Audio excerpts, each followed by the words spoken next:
Un saludo para todos los paisanos que se encuentran en los Estados Unidos, en Canadá, en Europa, Australia, Nueva Zelanda y en cualquier parte del mundo. Para todos ellos un gran abrazo. El 24 de noviembre pasado murió Heriberto Meléndez Arguer a los 71 años de edad. Un profesor distinguido, prestigioso, muy estimado de Soyapango, residente allí en la colonia San José. Expresamos nuestro pesar a su familia, a su viuda Mercedes Espinosa, viuda de Meléndez, a sus hijos Cristian, Luis, Ana María, para todos ellos, para los amigos de Heriberto, para la familia, nuestro pesar y nuestro duelo. En diciembre de 1981, 12, 13, 14 de diciembre, la Fuerza Armada Gubernamental desató una matanza en el Mozote. Más de 1000 personas fueron asesinadas en esos días. Esta era la aplicación de la política estadounidense de quitarle el agua al pez. Partía del principio equivocado de que todos los campesinos eran guerrilleros. Este es un crimen de guerra que permanece impune. Y hasta ahora la sociedad no tiene acceso a los archivos de la Fuerza Armada. Esto indica hasta dónde ha cambiado la filosofía política de la Fuerza Armada, que se mantiene intacta, sin moverse ni un milímetro, de tal manera que no se conoce las esquinas y los socavones de esa verdad. Pero de todas maneras, la verdad llegará. El 12 de diciembre también de 1989, durante la ofensiva político-militar de la guerrilla del FMLN, la Fuerza Armada bombardeó masivamente el volcán de San Salvador. Lo recuerdo bien. Temprano de ese día, del día anterior, movimos el hospital para el Cerro de Guasapa. Preparamos obras ingenieras, de tal manera que a la hora del bombardeo, que duró unas 3 horas, nosotros no tuvimos ni un herido ni un muerto. La ciudad de San Salvador presenció ese intenso bombardeo que no nos causó bajas. El 14 de diciembre de 1948 se dio el golpe de Estado contra el gobierno de Salvador Castaneda Cáceres. Este había sido impuesto como presidente por Osmín Aguirre y Salinas. Ese golpe fue el fin de la dictadura martinista, establecida en el país desde 1932. En 1944 se fue el dictador, pero quedó en pie la dictadura. El golpe de los mayores, así se le llamó, terminó con la dictadura. Y vino otro escenario político en el país. El 50 viene el gobierno de Óscar Osorio. Óscar Osorio era mayor cuando se dio ese golpe. Es por eso una fecha muy importante. Este día vamos a hablar de un tema relacionado con el plan de lucha del pueblo. La pandemia encontró al mundo capitalista planetario en un polvorín. El capitalismo tenía ya dificultades y crisis. No será necesariamente una crisis estructural, pero una crisis orgánica.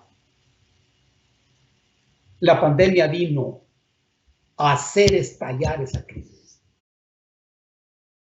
Y a nivel planetario, mueren bloques de la economía capitalista, se debilitan otros y grupos específicos toman el control. Por ejemplo, el capitalismo digital, el capitalismo financiero, el banquero, el vinculado a la energía. En el caso de El Salvador, hay repercusiones profundas de esa crisis. Y es cierto, la banca no tiene condiciones ni capacidad para financiar el despertar que se necesita. El comercio está establecido nuevamente. Estamos en diciembre. Hay condiciones para que la pandemia se multiplique a partir de la relación humana. No hay que olvidar que la figura de la distancia social no significa distancia individual. Y por eso el movimiento popular, que ahora está en reposo, ha de tener en su cabeza varias cosas. En primer lugar, que es imprescindible la movilización. Pase lo que pase en febrero del próximo año, ocurra lo que ocurra, quede como quede la Asamblea Legislativa, se trata de luchar por el pan. El pan. Por la justicia y el trabajo.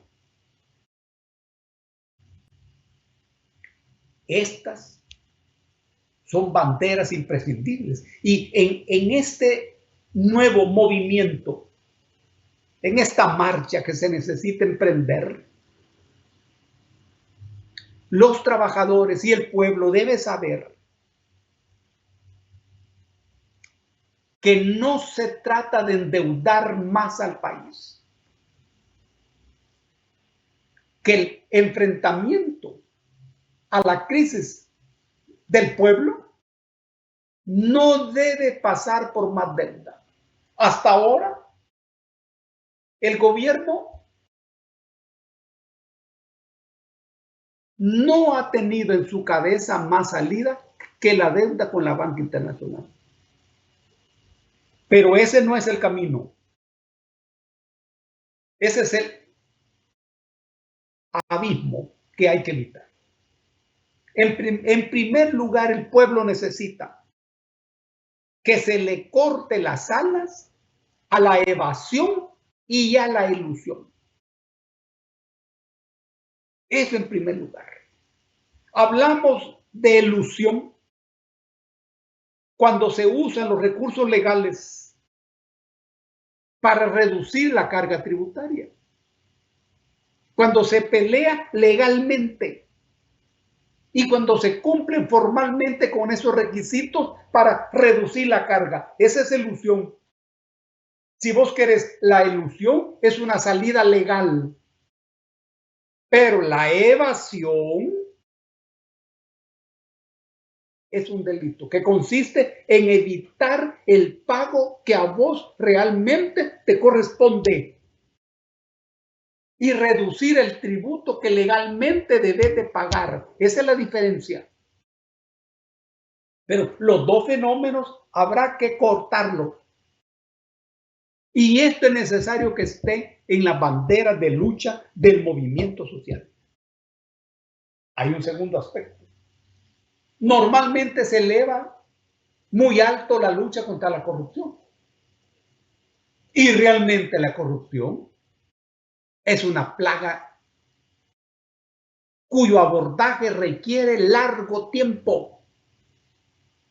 Porque la corrupción es parte del sistema político, es parte del Estado, es parte del poder político. Es como la sangre y el corazón. El problema real que hay que enfrentar tiene que ver con el sistema fiscal y el sistema tributario. Claro que hay corrupción, pero ese es un tubo inmenso abierto por donde el pueblo deja de recibir los fondos que se necesitan para afrontar los problemas sociales. Eso está por encima de la corrupción. Es más, resolviendo lo relacionado con el sistema fiscal y el sistema tributario, se tienen fondos para luchar eficientemente contra la corrupción. También está de estar en la bandera del movimiento popular. Luego, se trata de cortar con los impuestos indirectos. Todos los días en las asambleas legislativas y en el Ejecutivo se habla del impuesto al IVA, por ejemplo, que es un impuesto al consumo. Pero no se habla del impuesto a las grandes empresas transnacionales. No se habla del impuesto a las grandes empresas de las comunicaciones. Y es allí donde se ha de poner el énfasis, así como los impuestos a la renta corporativa. Toda la renta de esas grandes corporaciones han de pagar impuesto al país por sacar dinero y riqueza de este país. Ahora bien, eso no es todo. Ha de haber una lucha mortal contra el lavado de dinero. Este es una serie de procedimientos que legalizan el dinero ilegal. Aquí participan distintas empresas, diferentes actividades económicas. Habrá que enfrentar eso con éxito. Lo mismo que el ocultamiento, lo mismo que las guaridas fiscales. Se trata de que las prioridades económicas sean establecidas a partir del pueblo y no a partir de las grandes empresas y no a partir de los grandes bancos. Se trata de modificar el presupuesto de tal manera que el dinero que esté en el presupuesto sea usado para resolver las necesidades prioritarias del pueblo. Esto habrá que revisarse bien. Y nada de lo que estoy diciendo va ni al gobierno ni a la Asamblea Legislativa, ¿no? No estamos elaborando ninguna carta al niño Dios. Estamos hablando de las reivindicaciones y las exigencias del movimiento popular. A cada persona ha de asegurarse un ingreso base de emergencia.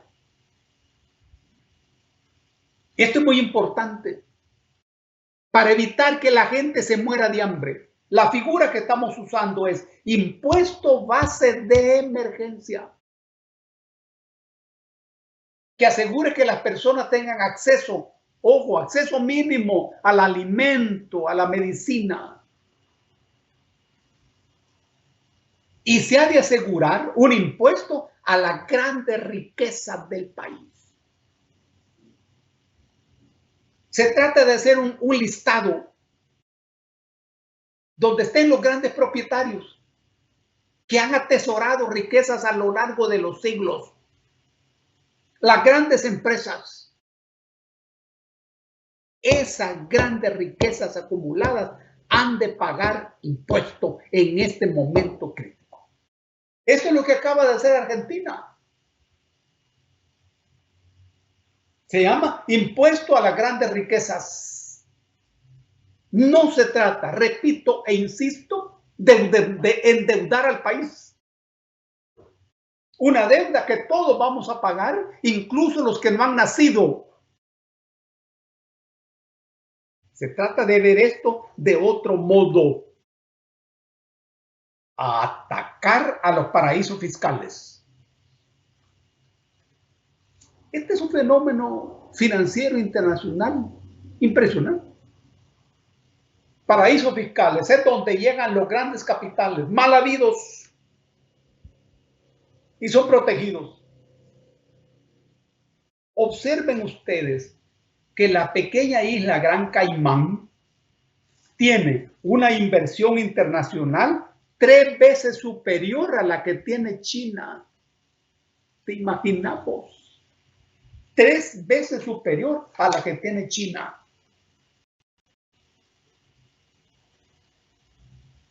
Hay que enfrentar eso. Hemos de poner impuestos a las empresas digitales, como ya dije. Que operen, que ganen dinero como están ganando, pero que contribuyan sin falta. Ha de haber una reforma tributaria. Estoy planteando medidas, pero cuando hablamos de una reforma tributaria estamos hablando de otra cosa. Esta exigencia de la reforma tributaria ya estaba en el programa de lucha del Partido Acción Renovadora PAR de 1967. Y también estaba en el programa de lucha de la Unión Nacional Opositora. No estoy hablando de cosas exorbitantes. No, estoy hablando de algo que está en el plan de lucha del país. Impuesto al patrimonio, impuesto a la tierra.